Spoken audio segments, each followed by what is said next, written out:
We are the enemy because we broke the breeding. You can't lie to us.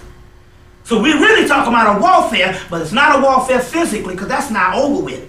In the story, the underclass is gone, dead. Now we talking about a warfare of the minds based on the so-called quote-unquote upward mobile.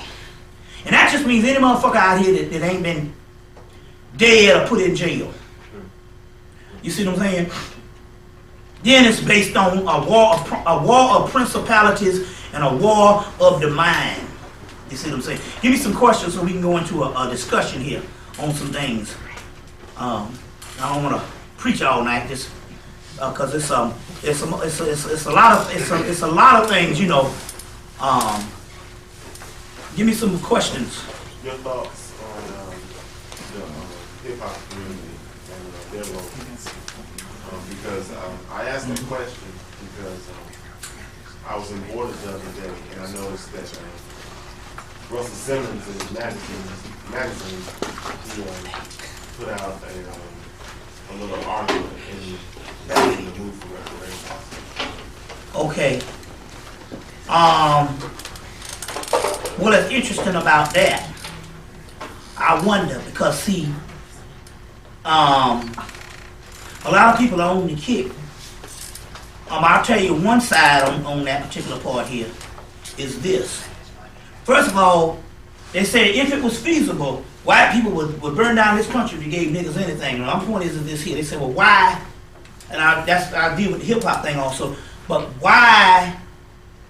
Because obviously, that motherfucker there, you believe me, you ain't getting no HBO and all that kind of thing here if you're not controlled. He does not have a free voice in America. That's exactly why I asked. You see what I'm saying? He, we might say Def Comic Jam. I mean, they got the new thing now, which is a little more sophisticated, the spoken word. And the only thing they doing is the spoken word been out a couple of years now, and basically they just found a way to make money off of it.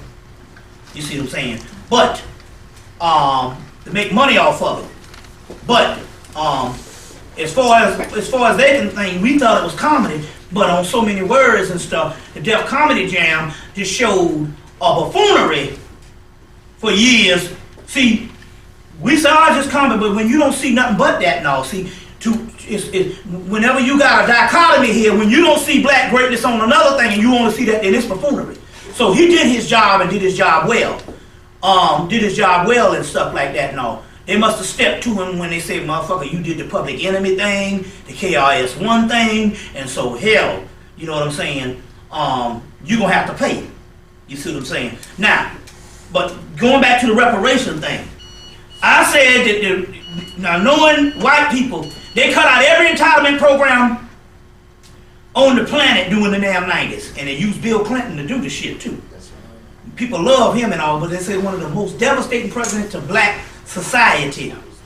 You see what I'm saying? Since fucking Nixon, or Woodrow Wilson. That's a good one. Woodrow Wilson, and hell, Nixon gave a lot of black people brick homes in the 70s in the rural areas and stuff like that. No, not putting him as a messiah, but I'm still just saying though, there ain't no such thing as Republican and Democrat. But all entitlement programs disappeared, and all of a sudden they're going to turn around and give black people money. You see what I'm saying? Not unless it's feasible for white people, and that's where this comes in. The whole Sally Hemings thing with, what you call it? Now they've been knowing this shit for years. That they the Sally Hemings and the whole Thomas Jefferson thing, and he had all these black children and all this kind of thing. They've been knowing this shit for years. But all of a sudden they go to court. Before the millennium, they go to court, they go all these things, they got all these forms, and then they finally say, yes, it was true. So the government sanctions it.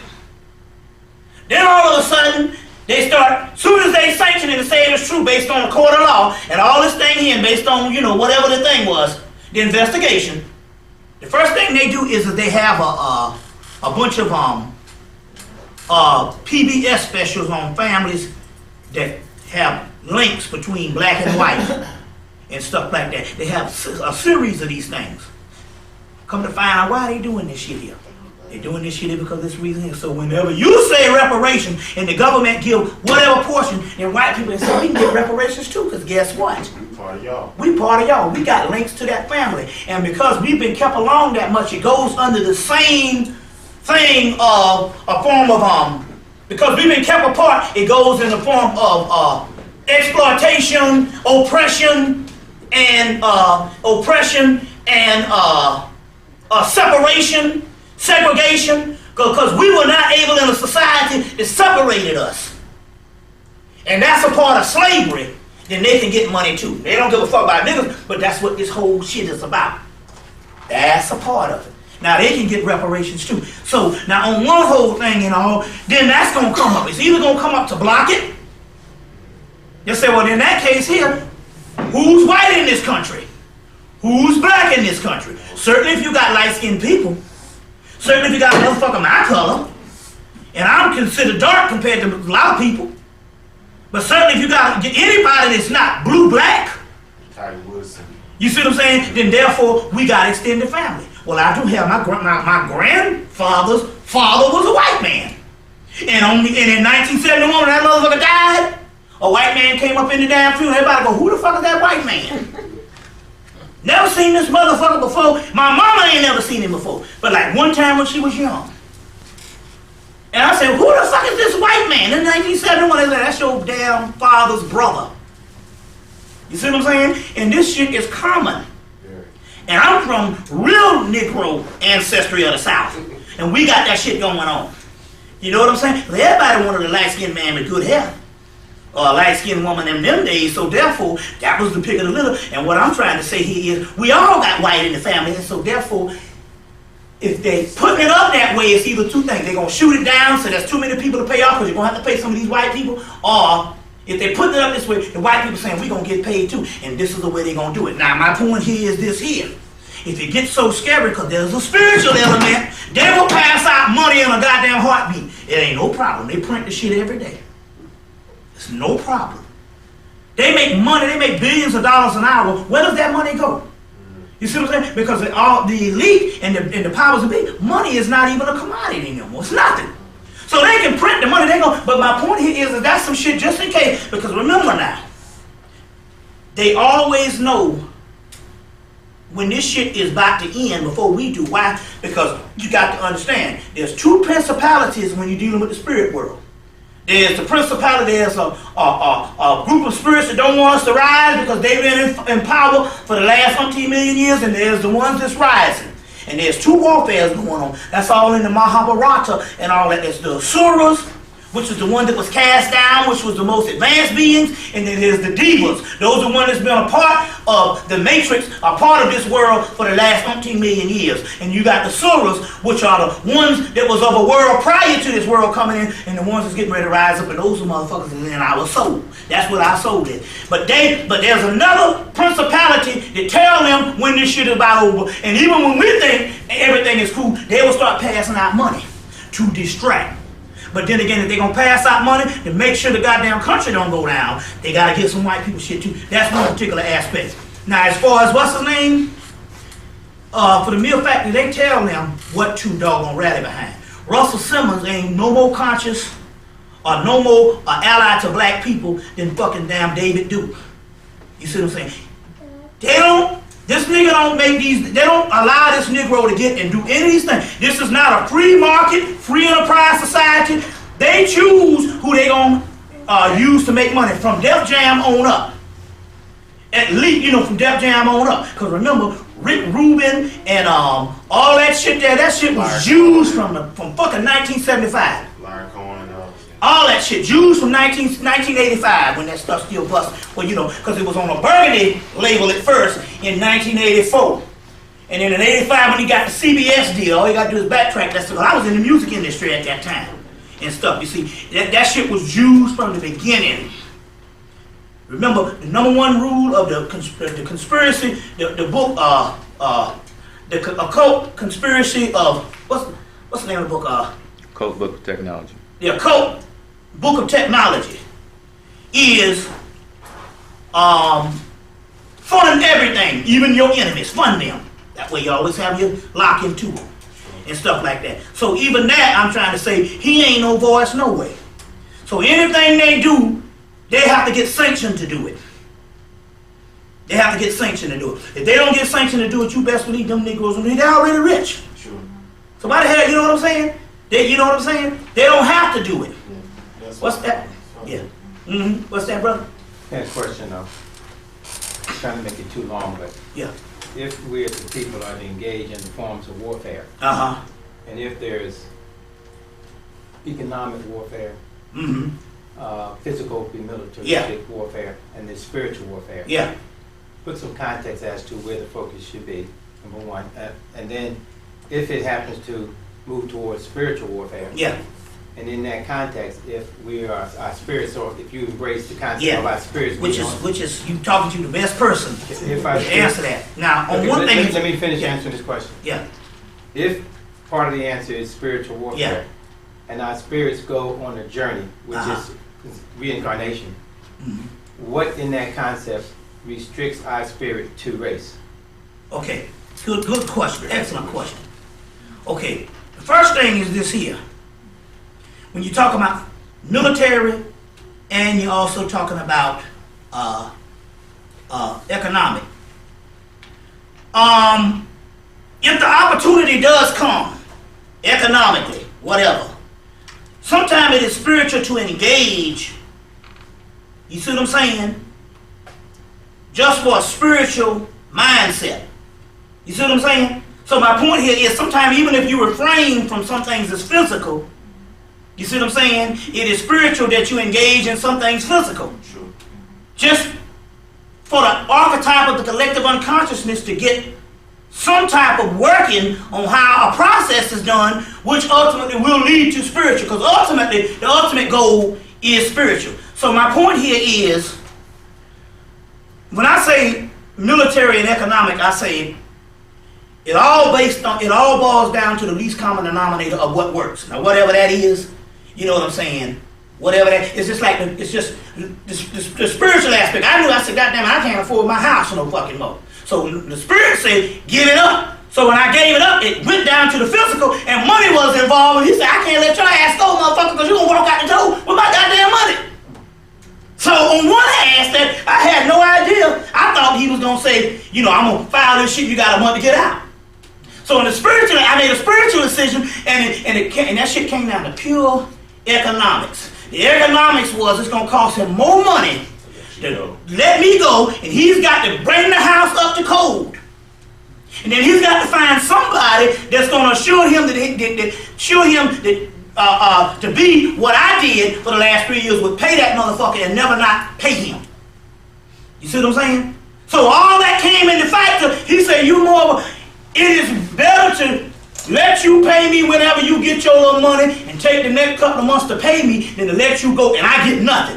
And stuck with a goddamn house now where people where like I say, he know the market where people are either renting a mortgage. He know the market, and his nigga been in realty for years, and he know when it's time to hold them or fold them or whatever. So the spirit went on down to, but it was a spiritual decision at first. So I'm not gonna say to be like a monk and say not deal with anything around you physically. You see what I'm saying? Because it's engaged now, it's intertwined. Now, that particular thing. Now, so I say whatever works, like I said, whatever works, because on the other hand, just like the reparation thing, there's two sides of this type of thing. My thing is, spiritually, they know when they're going to have to get up off some money for its distraction. Now, my point here is hell, if it's going to go anyway, at least have 2 days to go and live it up. Now, spiritually, you got to understand a little more about the reincarnation factor. First of all, reincarnation is not a divine thing. The problem here is, and I'll show you what I'm talking about here. Most of the information we get on reincarnation that was preserved for us. They talk about it in old societies, but a lot of the information we get is coming from the East Indian and the Buddhic on into the Vedic. Unfortunately, most of the stuff that is preserved that most people get is from the latter part of the society when you talk about the whole yogi and the Buddha aspect. And that is the degenerated side of it, where they think, where after so many thousands, this is what happened. There's an ancient knowledge and an ancient gnosis which is the archetype or the blueprint of the knowledge, which is the most pure stuff. After so many thousands of years, that deteriorates and it becomes more philosophy and goes on into more superstition, you see, and more ignorance. Well, we've got to remember now, these cultures are very old. And each one of them had a period where it went from ancient scientific mystery system and the basic and the whole terrain and stratosphere of ancient knowledge on into religion and superstition, and it starts to deteriorate. Most of the stuff that we got, even in the yogi thing, that explains the reincarnation aspect, is the latter part. Now, the Vedic, when you take it on back, reincarnation is an incarceration. It's not a divine thing. It's an incarceration. I'll explain how in a few seconds. It's an incarceration. But just like any deterioration of the physical plane that we are seeing, even with the weather, reincarnation now has become a chain that is being broken by the most ignorant people. And what I mean by that is this. What makes the soul reincarnate? These are very good questions, because really get deep into the context of this. What makes the soul reincarnate is the astral light, or the astral plane. The astral plane, although we have these planes, you got the physical plane on into different dimensions. Although those dimensions we see are higher than the physical planes, they are still same forms of the matrix or illusionary planes. And it took me a couple of years to understand, because there's a lot of confusion, because we mixing in ancient knowledge with knowledge of 2,000 or 3,000 years ago, and we're thinking the knowledge of 2,000 or 3,000 years ago is ancient knowledge, and it's newer knowledge compared to older stuff. Now, try to understand this. You have an astral plane, which they call the astral light. Don't go to the light, or go to the light when you die. When you go to that light, it snaps you back down in here, and you reincarnate. You reincarnate.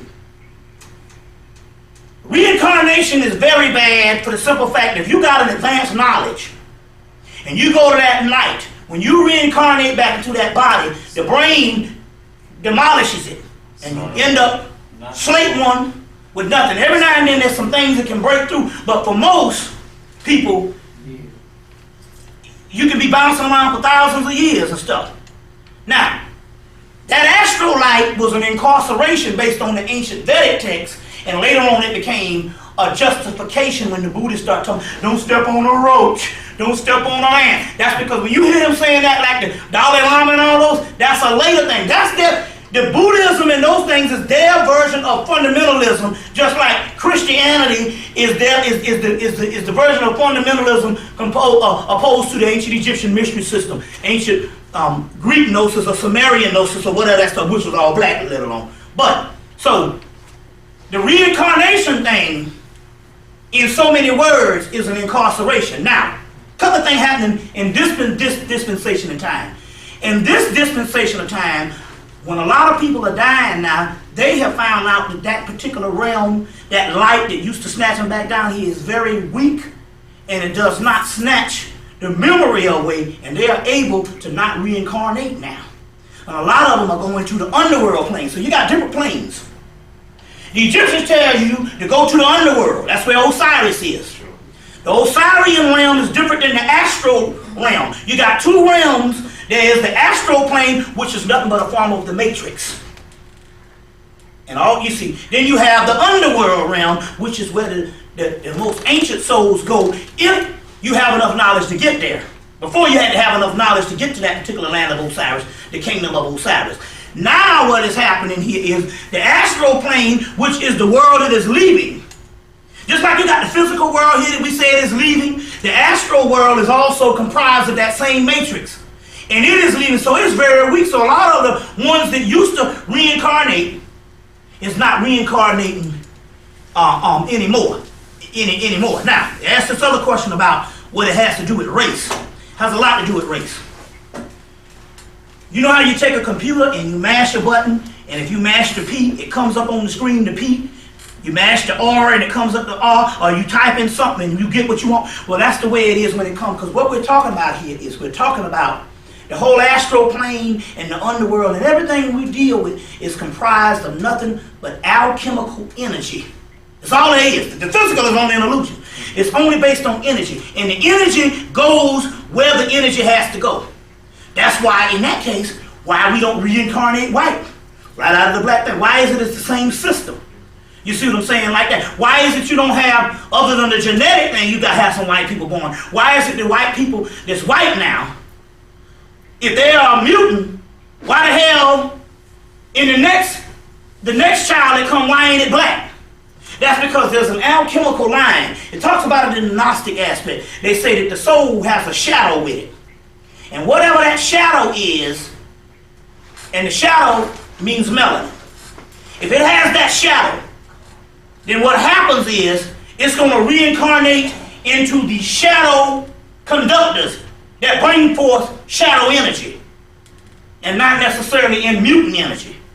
See, this thing, it can get, see, in just general metaphysics, it can get kind of confusing, but when you really study the advanced aspect of it, then you understand that certain energies go where certain energies go, just like certain energies don't go where certain energies go. It's just like an energy that is not, if you got a door crack, and energy that is not light cannot get through the door. But energy that is light will find its way to get through the door.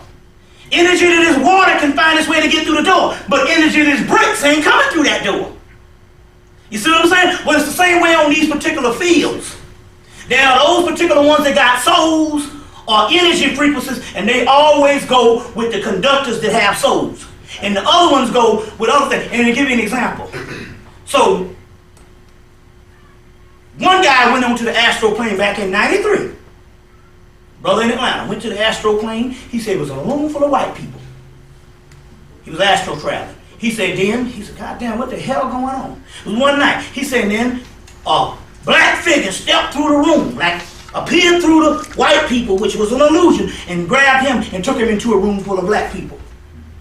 You see what I'm saying? So it's a matter of the alchemical energy on where those souls go, but they never go off track. Now, in the white area, you can have ancient souls incarnate into white bodies because it's only dealing with the shell. So you just have a few of those, like 2%. But you can't have a lesser energy incarnating into a higher power conductor. You see what I'm saying? Into a higher power conductor. You see what I'm saying? We are all trapped into the physical. So it's a lot of it's a lot of things, but you have to, what happened here is the reason why I can explain these particular things here is because I was faced with the same answers, and the process of me speaking was that I didn't get into this to speak. The people told me I need to be speaking, and they actually made me speak. I got into it for research alone, so I never stopped researching. My mind would not let me research, so therefore I kept bringing the answers. Whereas if I got into it to speak, the ego go, hey man, you got you a basic gimmick that you got, and you don't have to go beyond that. And that's what a lot of people do. It's the ego. They come out 1 or 2 years, they get a standing, and they get that gimmick going, and they just keep it going. And they don't want to go to further research because it means that they might be weaker in that because they mean they got to synthesize it. So they keep it that, and sometimes they even try to level other research that's coming because they always want to appear big. Whereas me, I didn't give a shit about me. That's why I ain't got no motherfucking money. Otherwise I'd be like, yo man, you want me to speak? Goddamn, it's gonna be $700. You know, I was $300 till 2000. Some people say that's a shame and all this kind of thing, but you got to understand. My thing is that I wasn't into it for that. I was into it for the research. So therefore, I can go further and further trying to understand and ponder those same things.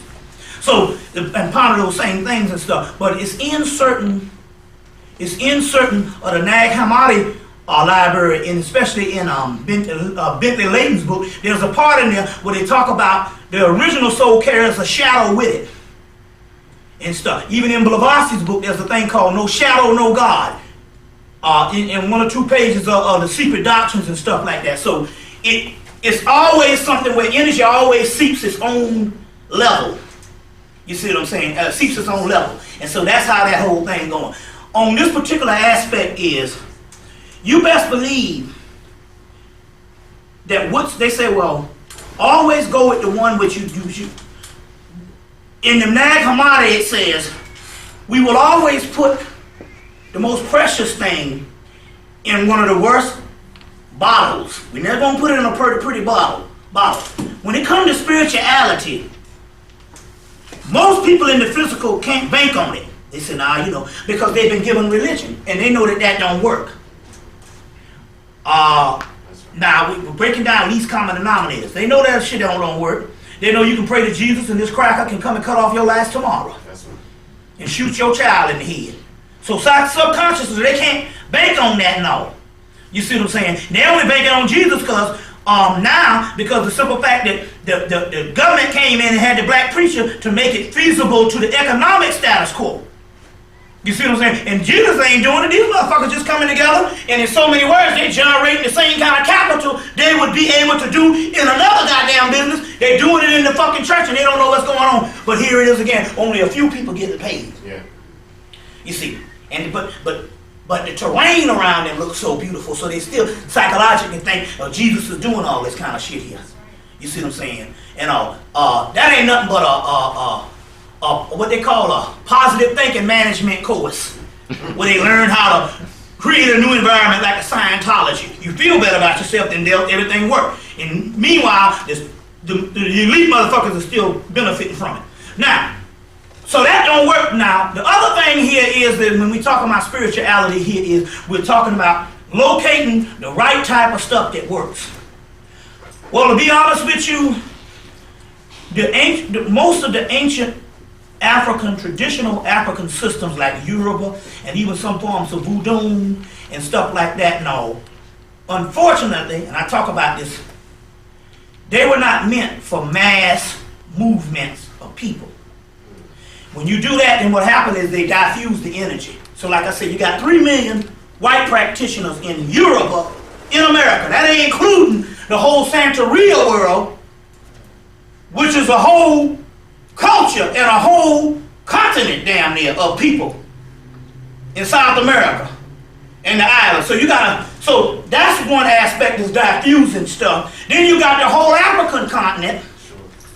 You see, doing it all. So those particular systems, it's energy we're talking about. They were not meant to be organized mass religion. So what is happening here is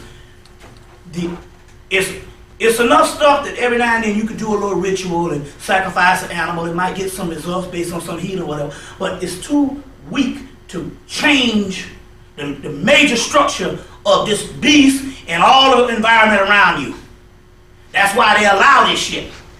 You see what I'm saying? The voodoo is being heavily usurped into the same thing. But remember, it's fused in with the Yoruba because the head of the voodoo in the West is a Legba, which you're still talking about mass consumptions of the same type of energy, and the energy was not used. It was never meant to be used on a mass level. But even in its original form, that was what you call the seraphonic energy. You got a light force and you got a dark force. Not evil, that's superstition. The light force deals with the astral plane and the physical matrix, and there's a certain entity that's set over there. The dark force deals with what is called the chthonic region of the world, dealing with the subconscious mind and the world to come. Now the only way to make change is to deal with the dark side, because of superstition, nobody's tapped into it. You see what I'm saying? Nobody's tapped into it. Then you have to locate, well, we got systems that we call the dark side, like the underworld of Osiris. We talking about superstition, about evil. Underworld of Osiris, different aspects of the underworld that you get in these ancient mythologies. But the thing about it is, there was a time where people stopped worshiping it, so therefore the energy had to go to a system that was still being practiced. In this particular case, the main one now that was kept up, that the damn Africans are scared of, the Yoruba don't deal with, even the voodoo don't deal with, is your Congo rights, which is only a few people in the Western Hemisphere where we get our thing called Apollo Manombe. Only a few people kept it alive. Even in the New Yoruba books, they go. If you want to have a beautiful ceremony, beautiful ritual, and light ritual just to go along with your everyday life and stuff, and the real beautiful, you deal with the Yoruba thing and the inspiration with the deities. But if you really want to get something done, but you don't get nothing done by that, if you really want to get something done, you're going to have to sneak across the way to the Congo thing. So right now, one of the only existing ones, that's why you don't find but one little book, Carlos Gardeno Montenegro's book, Apollo Manombe. If you can find it, now that damn all of a sudden, and it's funny, and this has been happening with me for the last 10 years. Every time I start putting some damn books on my tapes, they always go out of print. You see, so now it's the book is out of print now. They say they're coming out with another one, but there's ways to get around this. The Palomanombe is one. Is one. That's the only pamphlet they got, and they got some other stuff that's not translated into English, in Spanish. And then you'd have to go to the Congo rights and stuff, and I don't even know if I'm not really sure if the Congo still have practitioners on the continent. Fortunately, I did get a reprieve in the aspect of trying to find out whether it was still on the continent when this new sister just wrote a book called The Mark of Voodoo. She's getting ready to come to Atlanta soon. She's went over to Benin and married the head voodoo priest and she wrote a book called The Mark of Voodoo. And she was over in Benin. She lives in Oakland. And she wrote a book. And apparently the priest told them not to deal with the Congo stuff at all. So obviously there's some type of Congo right that's still on the planet, on the continent. But remember, the energy is coming from the West now. So if you want to say what would be a system of spiritual warfare, find the deepest, darkest thing that you can find. Now, as a result of the Congo rights, which is a still viable system, and the only thing I had to do was just to get the 11 deities. The 11 deities to go with that. And pretty much one of the mysteries now is to make up your own rituals, because we are the people now that all that stuff is talking about through return. And then I could be able to reactivate things like the Goetia system, which was a defunct system, but it's still talking about the same dark side. Coming from the whole Hebrew lure, the Enochian system coming from the Ethiopian lure of these particular entities. But try to go towards more of the most sinister shit, which is not sinister at all. It's only sinister based on legend. You see what I'm saying? But it is, in the world of energy, it's the most powerful. In this particular case, if you could just get I'm telling you, I did a ritual on the 11th of August on the Congo rights, another one I did to it, a real powerful one, and to this chief deity that came up out of the black hole. I did one to him, and this motherfucker, I hit gold with this motherfucker, but I hit gold on the voodoo things a couple of times too, and I'll go into some of that. But this particular one, the Congo rights was waiting on the messianic energy to rise up out of the darkness. This entity called Lavado, remember that name, very key. Write that motherfucker down. Lavado, it's a form of Horus, it's a form of the Messiah that rose up. When I did the ritual of this motherfucker, this nigga came in about a week later, he started turning shit out. I'm telling you. I said, this baby is powerful. You see, turning shit out. I'm talking about amazing stuff. I'm talking about stuff that can do manipulating the physical. I'm talking about amazing stuff. And turning shit out. So what we're going to do, we're going to give, I got a few deities I can give out tomorrow, I'll give out some tonight or whatever. When they look into the future and they see these deities, some of the names that we get is names that they had to channel. And some of those particular names that they channeled, when they was talking about the end time, those names are very different in the future, but they channeled and gave me the best they can. Now these names are coming back. These names are coming back. Now we're getting names of these ancient entities after they woke up. They say, oh, my name is this. You thought it was this, but it's this. So when this entity came up, he gave me Lavado, but the name was enough for me to trace it back to the Mesopotamian the Babylonian, which ain't no, that's just the white man name for fucking Northeast Africa. I'm sick of that shit too. You know, the Northeast, the Middle Eastern African stuff. And there was called Labu, and later on Abu, which the Greeks say is the name of the Sphinx, which is fitting for Harmachis or Horus on the horizon. So this horizon deity is called Lamu, the hero in the Mesopotamian thing, but he's called, his name now, as far as the energy that's in communication now, is called Lavado. He said, and his energy is fire and water. Europe is underwater.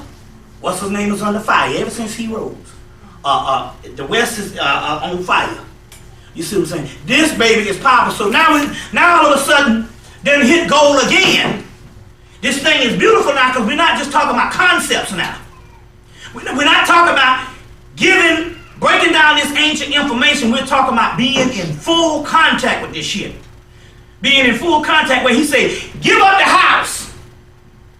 And I call the man to give up the damn house and don't even realize that the man is talking shit to me about getting his goddamn money, and it take me an hour to realize the motherfucker told me you can't leave nowhere.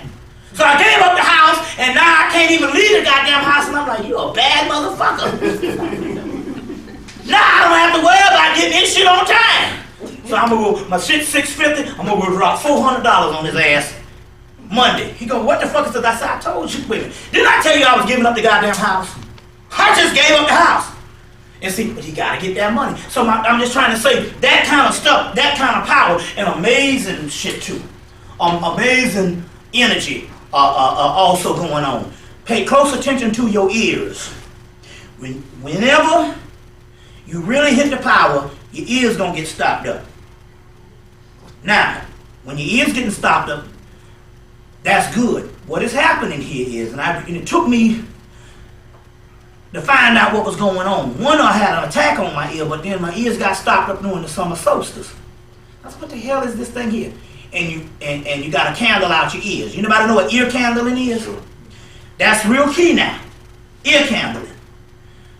And so, what it is your soul, when the Kundalini rises, your spirit is going to go up to the pineal area and it's going to start pushing the wax out of the ear because the wax blocks, they wall that up around the pineal gland. That is the doorway to the temple. And so therefore, if your ears start to get stopped up, that's because your spirit now is the opening, or the doorway to the temple is opening up. And so therefore, you got the candle out your ears. You see what I'm saying? You got the candle out your ears. That's the key. And that's the key now. And little ear action move is not going to do it because it's going to be mass amount of this stuff coming up. So therefore, you got the candle out your ears. And it's a very real simple process.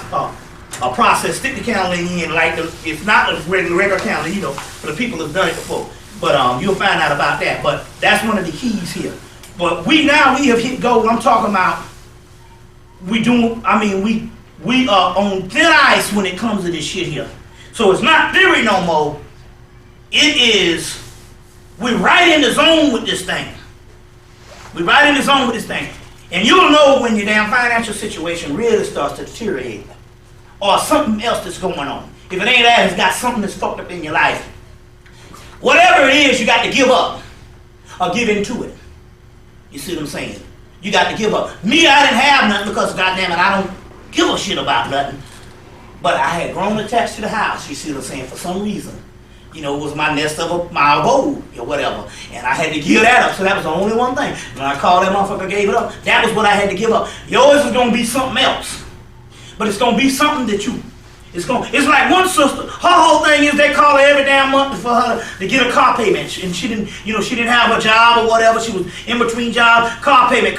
So she said, oh, come get the car. I can't do it. And they said, oh, we don't want the car. But once she gave up, that started another process. You see, so you're going to have to give into your most powerful fear. You see what I'm saying? Your most strenuous fear. You're going to have to just give up on it. And that's when you let the spirit come through. Because that you're holding on is nothing but you holding on to that last little bit of stuff that is not spiritual. Give me some questions. What's that? I heard you say before that when Ick is speaking about the reptilian agenda, that he's speaking about blacks. Yeah. I want to know, based on your scholarship, what texts or books are best to read as far as trying to synthesize the war between the felines and the reptiles, or the Pleiades, or yeah, real key. This is my field. Like motherfucker Steven Seagal say, this I'm trained for. Number one, first of all, the reptilian, get the book, the Return of the Ancient Serpent of Wisdom. Came out in 97, Return of the Ancient Serpent of Wisdom. Still should be in print. You'll find out all the ancient serpent of wisdom, what the ancient stuff before David Icke and them were just talking about our symbology, talking about our own energy, and ultimately it's talking about the Kundalini energy. Okay, now if you want to talk about the different principalities, the war of principality. But that's a real good book, Return of the Ancient Serpent of Wisdom, because this is the one where they're going to put all that reptilian stuff back into its original context of when they were talking about the Uraeus crown, the Kundalini, what is called the Agos Daemon. The Agos Daemon is your one true self, which is a serpent, which is your higher self, the black higher self, called the Agos Daemon. That's what the damn Illuminati and them was fighting against. You see what I'm saying? To give you an example now, I'm going to show you David Icke talking about the reptilian. Now let me bring it into your backyard. Because you know David Icke's talking about the reptilian. Let's take it to America. Now let's take it to some people that you know. Jimmy Carter, who's the man that we so-called love. This motherfucker got a damn PhD in damn, what is it, agriculture, and chemistry too, or something else too. This motherfucker was not a dummy. You're going to find out the ones that we thought was dummies were the most advanced, like Bill Clinton. Bill Clinton was much more of a mastermind than any damn Reagan and all them motherfuckers. That was the idiot. You see what I'm saying? You didn't know this. Jeff Robodine from the Beverly Hillbillies, you didn't know that motherfucker got a master's degree in philosophy. And he didn't get that shit after the Beverly Hillbillies. He got that motherfucker before the Beverly Hillbillies. You see what I'm saying? A master's degree in philosophy. Jeffro, Max Baer. Don't be fooled by the okie doke. Now, Jimmy Carter, the Carter Center. One sister went to a meeting they had, I think it was 2001. Went to a meeting and Jimmy Carter's son at the Carter Center in Atlanta was telling the people in some presentation that they had, some ceremony, he was telling the people who came, he said, we have killed the Kundalini energy all over the planet. We only got a few more of the Kundalini energy to kill. This is what motherfucker was saying. Jimmy Carter's son. So obviously his in your back door. It ain't saying nothing about no reptilian and some people from Mars and all that bullshit David Icke is talking about, because that nigga's a government agent. They said, because we have killed. Well, let me tell you something, because you can go get his books in any of these damn stores. I've seen some motherfucking white people that's telling the truth. You can't get their damn books. Okay, all right. Okay. I've seen some people that is talking the real deal stuff. Man, there's a guy called Peter Redgrove, wrote a book called The Black Goddess and the Unseen Realm, Jew boy, and yes, that's one of their people. You can't even get that damn book. It costs you $80 to get a book. Get that book, Black Goddess and the Unseen Realm. And when you get it, it's a very scholarly book. And so therefore, don't be fooled when you get this, when it's real technical, that's because he used Gerald Massey's work and stuff like that and a guy named Kenneth Grant. And when it's real technical. So what happened here is they do that so whenever you try to diffuse it and say that's some bullshit, the next page, the next sentence, he gonna put some other shit. The shit where you gonna try to come at it this way, he gonna cover it on the next sentence. So it's gonna be real exhausting. And when they find out, like Gerald Massey, when it's real exhaustive, that kind of scholarship, they suppress it because they know where you can get around it, because he used a lot of the real deal guns. He bring out all he pull out all the stops. You see what I'm saying? So like I said, the real deal people, so that stuff that's in all the little stores and stuff a lot of times, a lot of the magic stuff, the reason why it's in the stores is because it don't work. But like I said, David Icke, David Icke, he's real popular now. You can get shit at Barnes and Noble, you can get it at Borders, you can get it at all other things, got all these, what you call it now. That's because the motherfuckers got dissemination. And how you do it? You put the truth with the falsehood. That's how they bring it to you. But they still have an agenda.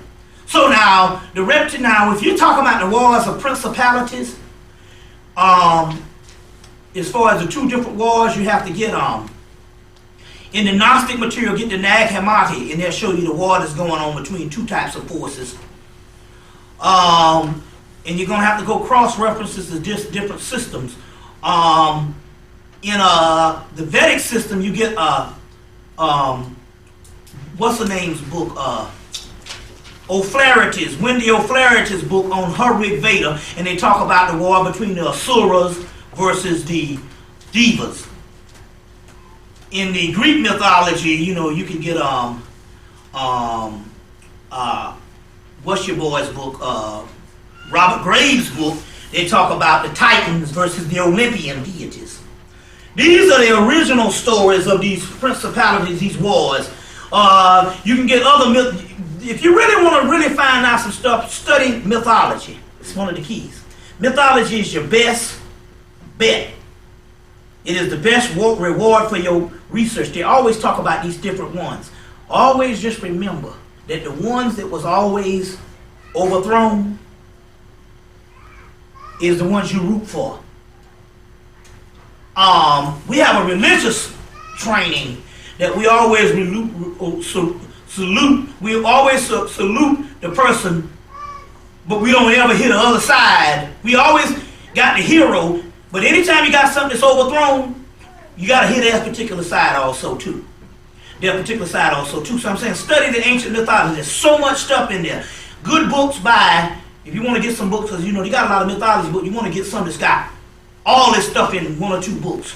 So you want to get a guy by the name of let me see the guy's name. It's a book called The Journey. One is called The Journey of the Hero, and the other one is called No, it's not Joseph. Well, that's the hero of 1,000 faces. But there's a guy by the name of David Allen Leeming. Got two books out. One is called The World of Myth by David Allen Leeming, and the other one is called The Journey of the Hero. Those two books, excellent books. So they're going to give you stuff from the Egyptian, they're going to give you stuff from the Greek, they're going to give you stuff from the Babylonian, they're going to give you shit from even down to the Native Americans. And you want to cross-reference stuff. Because when you're going to find out is, this is how you say, well, damn, all that shit, how do I know what's true? Whenever you read different cultures, and the language is different, but you somehow find out that in actuality that the theme is the same, that's when you know it's most of the truth. What was the author? His name is David Allen Leeming. I know the last name is Leeming. One is called Quest of the Journey of the Hero, and the other one is called The World of Myth. Those two books, they're excellent. Those two books is going to give you a composite. Another one is called Parallel Mythology. And his name is T.J. Bierling, I think. T.J. Bierling. Parallel Mythology. Why? Because in there he's going to give you the underworld mythology. He's going to give you apocalyptic text where you're going to find that you think the apocalypse, they got a Persian apocalypse that the Christian apocalypse was taken from. So that's the Persian apocalypse of that shit from Iraq. Here it goes back to the same thing. So you want to get that book J.R. something Bierling. It's called Parallel Myth. And you can read the Persian apocalypse and you can see how they literally just plagiarized it. They didn't even try to change it. But they have Indian apocalypse, how Ruja destroyed the earth, and you try to get a context on how this stuff is really going down and stuff like that in that particular book. And then they got a section on creation myths in there. There's another book by Marie-Louise von Franz. Marie-Louise von Franz called Creation Myths, which was excellent in there because she dropped on an African creation myth where they say when the African god got down here, there was already a God here. Which means that the God was here was a subordinate creature that slipped away, and this whole creation of the Matrix thing. You see what I'm saying? So she talks about that in the book called Parallel Myths. She's from Germany, so a lot of, some stuff is kind of hard to read. But that particular book, she got another, but those particular books is kind of easy. And she got another book called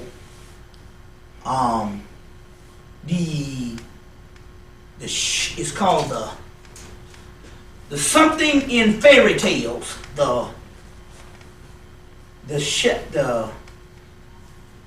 something shadow of fairy. It's something about the shadow.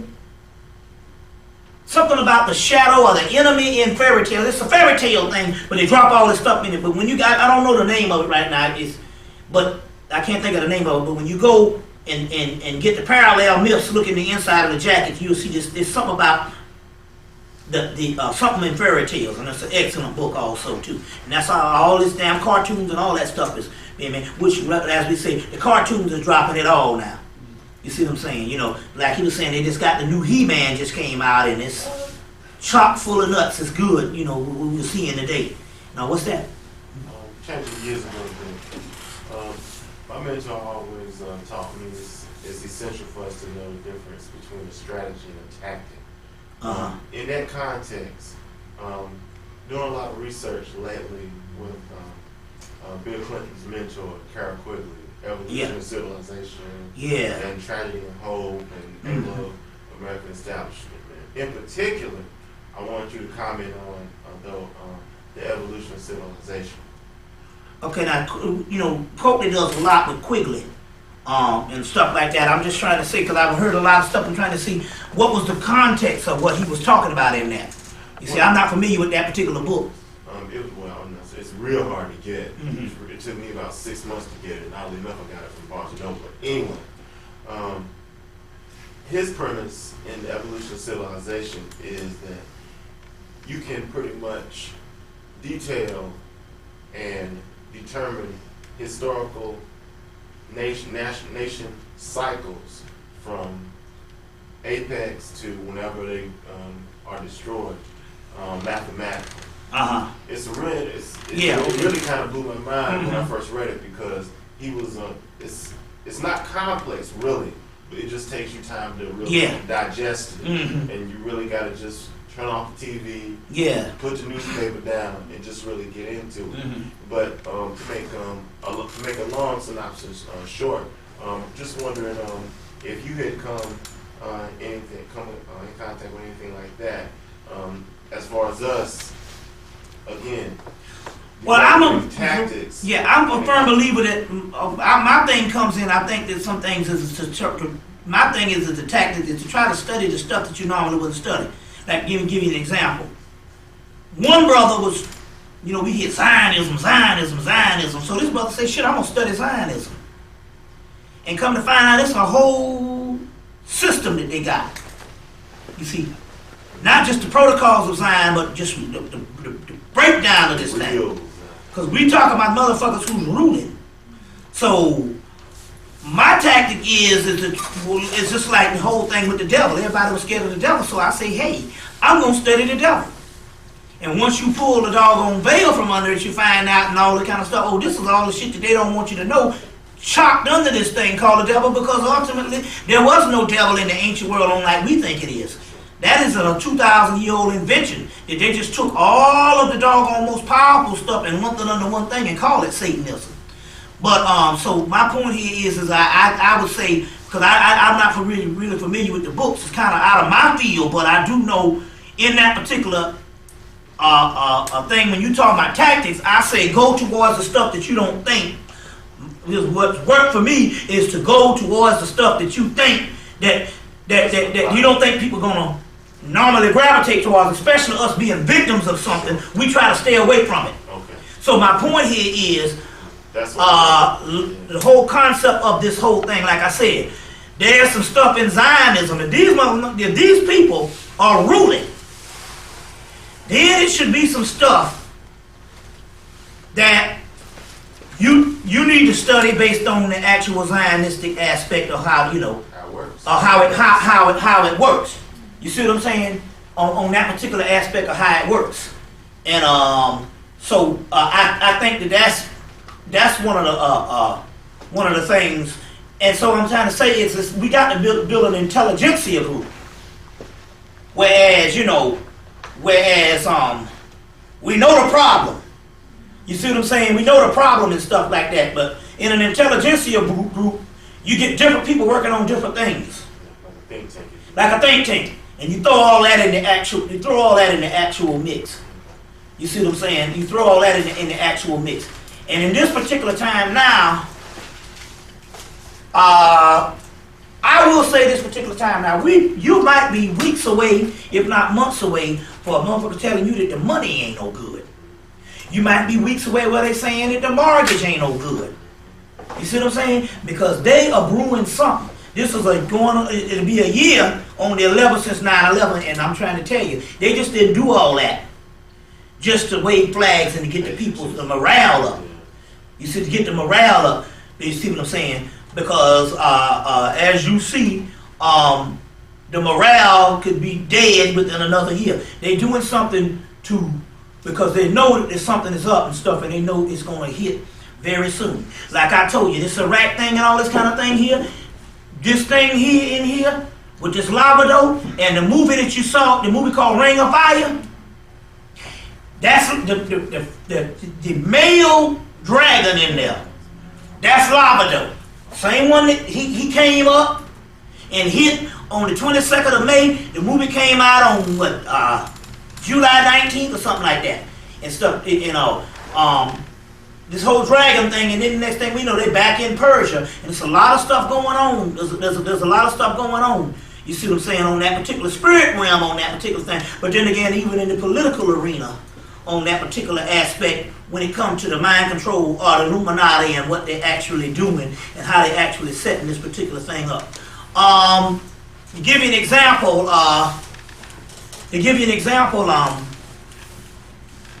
I believe that these people here are crazy enough to even play. They're crazy enough to even play with that which they fear. What I'm saying about that is, I find out that there's a policy. The ones that know now, although they say they must fight against it, they're really only interested in the masses staying asleep. So the ones that know now, I'm gonna be honest with you. Not only do they not fuck with you, I think in actuality, in so many words, it's gonna get to the point whereas they're gonna aid you, and you don't know it. Let me give you an example. I just got this AT&T broadband. That means they had to put a big old box in my goddamn house. And I just noticed one thing. If I have a power surge, that damn time, you know when you have a power surge, the first thing the clock goes, you got to set the clock back. You have a power surge and it takes 2 seconds and that clock is back on. That's because we talking about a satellite. We talking about even with your cell phones, whereas you can go from California, you know what I'm saying? What's that? Central? What is it? Mountain? Pacific. You can go from Pacific time in an airplane, and by the time you get on the East Coast, your damn cell phone it's got Eastern time. Why? Because it's got down, they just program it with the satellite. You see what I'm saying? So I'm best believing, because like I said, I bought this broadband. I got about 200 movies off that shit. I just keep recording movies and shit. Because see, I had the HBO and Cinemax back in 97. It took me damn near 2 years to record damn near 300 movies. I just record these movies because that's how I do. This time I got 200 channels and I got damn near 20 movie channels, premium. So what I do is I just record all these movies, just constant recording them, and then hell, in 2 months I got 200 doggone movies. So what's gonna happen is that I'm gonna stop paying on the shit, and I guarantee you these motherfuckers will try to keep that box in my house. You see what I'm saying? Then they'll give me a number in California.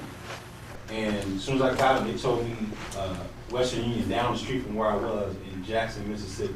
So that lets you know they follow me wherever I go. And that's interesting about a Western Union. Every time a motherfucker send me a Western Union Western Union money order, I can't cash the motherfucker at Western Union. Ain't that a bitch?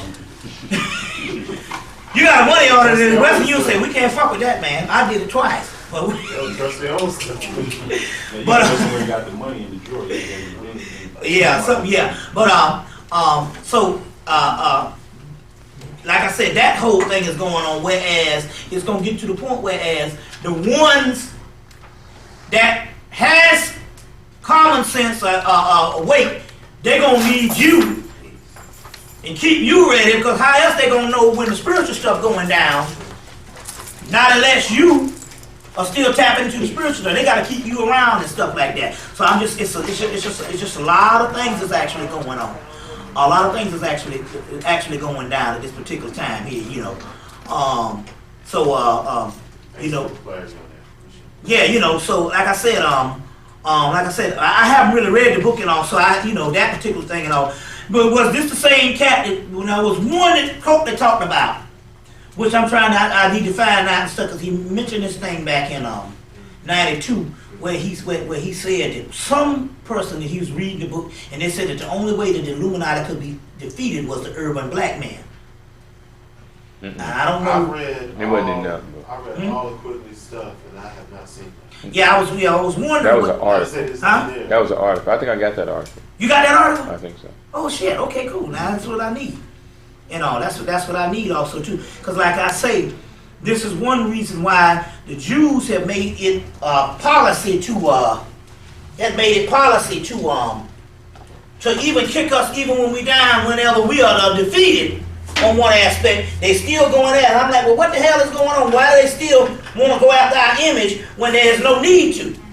You see what I'm saying? That's because ultimately they are upset. These people know. These people run the world. It is their job. These shits are good, but no, but I see they stick together a lot of times. These damn Listerine shits, but it's their job to, if they falsified history, to try to write themselves in history as a people, as a spiritual people. And if they falsify it, that means that they got to know who the spiritual people are. And so therefore, for the simple fact, we see now, man, it's not just the average white person is too dumb. It's got to be a secret society. And these Jews is a secret society. You see what I'm saying? It's a secret society.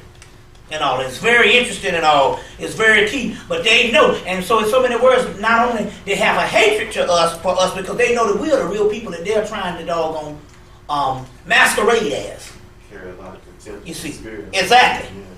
They know that we are the real people. They know that all the doggone mythology and all the shit that they've been claiming throughout history, that they supposed to be these people all only line up with us. You see what I'm saying? Only line up, because I don't give a damn what nobody say. Ain't no way in hell you're going to be the people of God and become the world oppressor. Now, you can't have it one way or the other. Here you are oppressing people, and here you are, you don't have a damn poor person, period. I don't know about a goddamn poor Jew.